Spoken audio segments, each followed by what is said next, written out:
কি আল্লাহর পাকড়াও থেকে রক্ষা পাবে?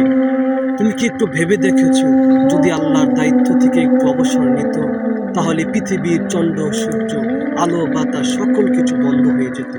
আর যদি সূর্য যদি আলো যদি না দিত, তাহলে পৃথিবী অচল হয়ে যেত।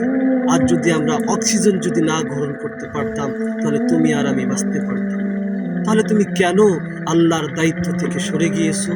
যদি আল্লাহ তোমার সকল কিছু বন্ধ করে দিত, তাহলে তুমি কি করতে?